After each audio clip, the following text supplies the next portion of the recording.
Hello friends, आप सभी को स्वागत है। आज के इस वीडियो में तुलसी जैसे पौधों को गमले में लगाने के लिए किस तरीके से मिट्टी होना चाहिए, मिट्टी को किस तरीके से बनाना चाहिए, जिस मिट्टी में पौधों को रिपोर्टिंग करने के बाद पौधा आगे हेल्दी तरीके से ग्रो हो सके, पौधा ज्यादा से ज्यादा बुशी हो सके, आज के इस वीडियो में आप लोग के साथ में शेयर करूंगी।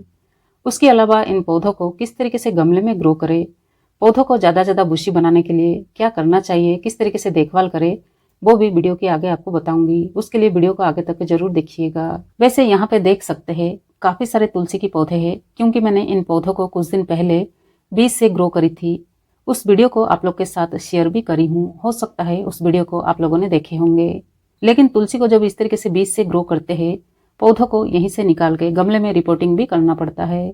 वैसे तो हम अपने घर पे 1 या 2 पौधों को गमले में ग्रो करते हैं, जो कि हम रोजाना पूजा भी करते हैं। उसके लिए आप चाहे इस तरीके से बीज से इन पौधों को ग्रो कर सकते हैं, या फिर इन पौधों को नर्सरी से ला सकते हैं, या फिर कहीं से भी ला सकते हैं। लेकिन पौधों को लाने के बाद किस तरीके से मिट्टी में ग्रो करें, जिसकी वजह से पौधा आगे हेल्दी तरीके से ग्रो हो सके। इस तरह से हेल्दी ग्रोथ लेने के लिए सबसे पहले मिट्टी में ही ध्यान देना चाहिए, उसके बाद बाकी और चीजों को भी ध्यान दे सकते हैं। तो चलिए इन्हीं में से कुछ पौधा निकाल के रिपोर्टिंग करती हूँ, आगे आपको रिजल्ट भी दिखाती हूँ। तो यहाँ पे तुलसी को गमले में लगाने के लिए सबसे पहले गमले की जरूरत पड़ेगी। ये जो गमला है मिट्टी की बना हुआ है। जब भी आप तुलसी को ग्रो करें, हमेशा कोशिश करें मिट्टी की ही गमला होना चाहिए। वैसे तो यहाँ पे प्लास्टिक या फिर सीमेंट गमले में भी पौधों को ग्रो कर सकते हैं, लेकिन पौधे पे अच्छी हेल्दी ग्रोथ लेना चाहते हैं, पौधों को हमेशा हेल्दी बना के रखना चाहते हैं, तो इस तरह से मिट्टी की गमला ही होना चाहिए। मिट्टी के गमले में पौधा काफी हेल्दी बनी रहती है। उसके अलावा किसी भी सीजन में मिट्टी के अंदर ओवर वाटरिंग होने की खतरा नहीं रहती है, या फिर समर सीजन की तेज धूप से भी पौधों को किसी प्रकार की नुकसान नहीं होती है। मिट्टी के गमले में ठंडक बनी रहती है। अगर आप यहाँ पे प्लास्टिक पॉट्स में तुलसी को ग्रो करते हैं, अगर ड्रेनेज होल क्लियर नहीं होती है, मिट्टी के अंदर थोड़ा सा भी ओवर वाटरिंग होने से मिट्टी के अंदर जो पौधे की जड़ें होती है बहुत जल्दी गलने लगती है, रूट रोट हो जाती है, फिर पौधों को बचा भी नहीं पाते हैं, धीरे धीरे पौधा भी सूख जाती है। तुलसी जैसे पौधों को हेल्दी बना के रखने के लिए, हेल्दी ग्रोथ लेने के लिए सबसे बेस्ट मिट्टी की गमला ही होता है। मिट्टी के गमले में छोटे छोटे होल्स होते हैं। अगर मिट्टी में थोड़ा बहुत ओवर वाटरिंग हो भी जाती है, पानी धीरे धीरे सूख जाती है, जिसकी वजह से पौधों को किसी प्रकार की नुकसान नहीं होती है। इसलिए इस तरह से मिट्टी की गमला ही लेना चाहिए। मिट्टी की गमले को लेने के बाद यहाँ पर हमें मिट्टी तैयार करना है। मिट्टी को अच्छा से बनाने के लिए आपके पास जो भी मिट्टी होगा उससे आप ले सकते हैं, चाहे वो मिट्टी हार्ड हो या फिर चिकनी हो, उस मिट्टी को ले लेना है, क्योंकि हमें इस मिट्टी को अच्छे से भुरभुरी तरीके से बनाना है, जिसकी वजह से आपके एरिया में जैसा भी मिट्टी क्यों ना हो, जिस तरह से भी मिट्टी आपको मिलती हो उससे आप ले सकते हैं। उसके बाद कुछ इस तरीके से आपको रिवर्स सैंड लेना है, जिसे बालू रेती कहते हैं, बहुत आसानी से आसपास मिल जाती है। मिट्टी को भुरभुरी तरीके से बनाने के लिए इस तरीके से रेत मिलाना यहाँ पे बहुत जरूरी है, इसलिए इस तरीके से आपको भी रेत ले लेना है। मान लीजिए अगर आपकी मिट्टी पहले से काफी भुरभुरी है, तो उस मिट्टी में इस तरीके से रेत मिलाने की जरूरत नहीं है। यहाँ पर मिट्टी और रेत के अलावा इस तरीके से आपको खाद ले लेना है। यहाँ पर इस मिट्टी में खाद मिलाना बहुत ज्यादा जरूरी है, तभी जाके पौधे पे अच्छी ग्रोथ देखने मिलती है। वैसे तो आपके पास जो भी खाद होगा, जिस तरह से भी कंपोस्ट रखते होंगे, उससे ले सकते हैं। मान लीजिए आपके पास बर्मी कंपोस्ट हो, या फिर काउडन कंपोस्ट हो, या फिर उसके अलावा लीफ कंपोस्ट हो सकती है, किचन कंपोस्ट हो सकती है, जो भी आप अपने पास कंपोस्ट रखते होंगे उससे ले सकते हैं।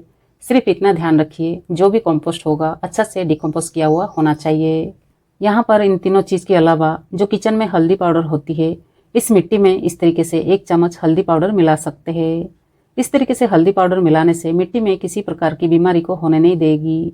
जैसे कि फ्रेंड यहाँ पर एक गमले के हिसाब से सॉइल मिक्स कुछ इस तरीके से बनाना चाहिए। आपके पास जो भी गार्डन सॉइल होती है, गार्डन सॉइल 50% ले लेना है, उसमें अच्छा से डिकम्पोस्ट किया हुआ 30% कंपोस्ट मिलाना है। उसके अलावा रिवर्स सैंड 20% होना चाहिए।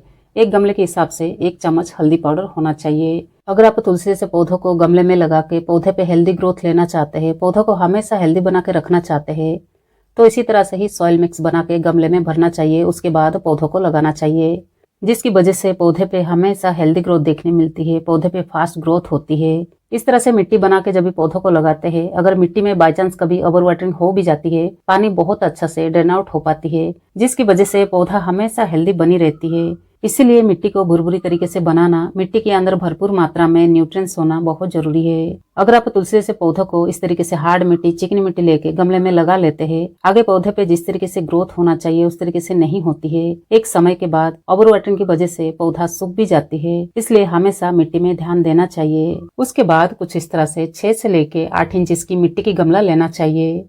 फिर यहाँ पे सॉइल मिक्स भरने से पहले और एक काम करना उतना ही जरूरी है, जैसे कि गमले की ड्रेनेज होल क्लियर करना है। सॉइल मिक्स भरने से पहले कुछ इस तरीके से घर पर जो पुरानी दिए वगैरह होती है जिसे हम बाहर फेंक देते हैं, इस तरीके से ड्रेनेज होल पे पलटा के आपको रखना है। या फिर आप चाहे गमले की टूटी हुई पीसेस को भी रख सकते हैं, या फिर आपके पास इस तरीके से पुरानी ग्रीन नेट की पीसेस होंगे तो इस तरीके से ड्रेनेज होल पे रख सकते हैं। उसके बाद सॉइल मिक्स भर सकते हैं। यहाँ पे पौधे की हेल्दी ग्रोथ के लिए जिस तरह से मिट्टी बनाना जरूरी होता है, उसी तरह से ड्रेनेज होल क्लियर होना भी उतना ही जरूरी होता है। इस बात का जरूर ध्यान रखिएगा। तो यहाँ पे इन चारों चीज को मिला के गमले में भर लेते हैं, फिर पौधों को लगाते हैं। वैसे यहाँ पे तो देख सकते हैं मेरे पास काफी सारे तुलसी के पौधे हैं, क्योंकि इन पौधों को मैंने कुछ मंथ पहले ही बीज से बहुत आसानी से ग्रो करी हूँ। अगर आप भी इस तरीके से घर पर ही इन तुलसी के पौधों को बीज से ग्रो करना चाहते हैं तो बहुत आसानी से ग्रो कर सकते हैं। अगर आप ये जानना चाहते हैं तुलसी जैसे पौधों को बीज से कवर कैसे ग्रो करना चाहिए तो उस वीडियो को जाके देख सकते हैं, या फिर इस वीडियो के आगे एंड स्क्रीन पर आपको लिंक मिलेगी, वहीं से जाके उस वीडियो को देख सकते हैं। आप अपने घर पे ही इन पौधों को बहुत आसानी से बीज से ग्रो कर सकते हैं। अगर आप सही मौसम में इन पौधों को बीज से ग्रो करते हैं तो इसी तरह से अच्छे रिजल्ट ले सकते हैं। उसके लिए उस वीडियो को जाके जरूर देख लीजिएगा, जिसकी वजह से इन पौधों को बार बार नर्सरी से खरीद के लाने की भी जरूरत नहीं पड़ेगी। तो यहाँ पे देख सकते हैं, यहाँ पर मैंने सिर्फ 2 पौधों को निकाली हूँ। इसी तरह से एक गमले के हिसाब से 2 या 3 पौधों को ग्रो कर सकते हैं। उससे ज्यादा पौधा एक गमले में नहीं होना चाहिए। चाहे आप इन पौधों को कहीं से भी क्यों ना लाए होंगे, पौधों को गमले में लगाने से पहले अच्छा से सॉइल मिक्स बनाते हैं, ड्रेनेज होल क्लियर रखते हैं, आगे पौधा काफी हेल्दी तरीके से ग्रो होती है।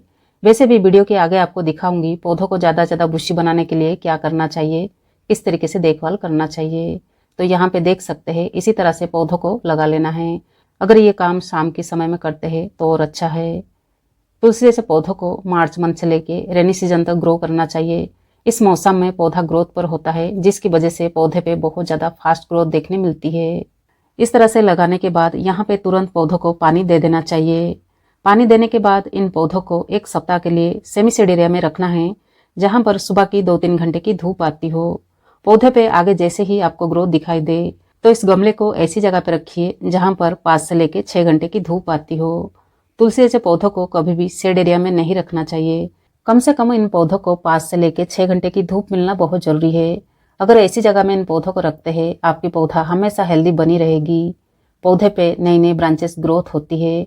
पौधे की ब्रांचेस भी काफी स्ट्रॉन्ग होती है, इसलिए पौधों को धूप मिलना भी उतना ही जरूरी है। इस बात का जरूर ध्यान रखिए। तो चलिए 1 सप्ताह के लिए फिलहाल अभी इन पौधों को सेमी शेड एरिया में रखते हैं, फिर आगे किस तरीके से पौधे पे ग्रोथ होता है, पौधों को बुशी बनाने के लिए क्या करना चाहिए वो आपको दिखाते हैं। तो यहाँ पे देखिए पौधों को रिपोर्टिंग करते हुए 15 दिन हो चुकी है। 15 दिन की बाद के रिजल्ट में दिखा रही हूँ। पौधा जब इस तरीके से ग्रोथ पर आ जाती है, यहाँ पे इस पौधे को ऐसी जगह पे रखना चाहिए जहाँ पर 5 से लेके 6 घंटे की धूप आती हो। वैसे यहाँ पर देख सकते हैं पौधे की ब्रांचेस के अंदर कुछ इस तरीके से मंजरी भी बनने लगी है, लेकिन पौधा अभी काफी छोटा है। पौधा जब इस तरीके से छोटा सा होता है, 4 से 6 इंच होता है, छोटे से ही पौधों को पिंचिंग पुर्निंग करते हैं तो पौधे पे बहुत ज्यादा ब्रांचेस ग्रोथ होती है, जो कि पौधा नीचे से ही काफी बुशी दिखाई देती है। पौधे के अंदर ब्रांचेस जो है काफी मल्टीप्लाई हो जाती है। आगे पौधा बुशी होते हुए गोल आकार लेते हुए ग्रोथ होती है, जो कि पौधा देखने में भी काफी खूबसूरत दिखाई देती है। इसलिए पौधे के अंदर जो भी ब्रांचेस होती है, ब्रांचेस की टिप्स एरिया को इस तरीके से पिंच करके या फिर पुर्निंग करके हटा लेना चाहिए। पौधों को एक गोल आकार देने के लिए पौधों में जो भी ब्रांचेस होती है, हर एक ब्रांच को पुर्निंग करना चाहिए। इस काम को आगे भी आपको करना है। जैसे जैसे आगे पौधे पे नई ब्रांचेस ग्रोथ होते रहेगी, वैसे वैसे इस तरह से पिंचिंग पुर्निंग करके बुशी बनाते रहना है। पौधा एक गोल आकार लेते हुए बहुत खूबसूरत दिखाई देगी। पौधों को ज्यादा बुशी बनाने के लिए पिंचिंग पुर्निंग करना बहुत जरूरी है। उसके अलावा पौधों को बीच बीच में फर्टिलाइज भी करना चाहिए, जिसकी वजह से पौधों को न्यूट्रिएंट्स की कमी नहीं होगी। पौधे पे बहुत ज्यादा फास्ट ग्रोथ होते रहेगी। तो चलिए फ्रेंड, आज की इस वीडियो को यहीं खत्म करते हैं। वीडियो अगर पसंद आई हो, वीडियो से कुछ जानकारी मिली हो, वीडियो को लाइक करके चैनल को सब्सक्राइब कर सकते हैं। अगर आप इस चैनल पर पहली बार हो तो चैनल को सब्सक्राइब जरूर कीजिएगा। अगर कुछ पूछना चाहते हैं कमेंट्स करके पूछ सकते हैं।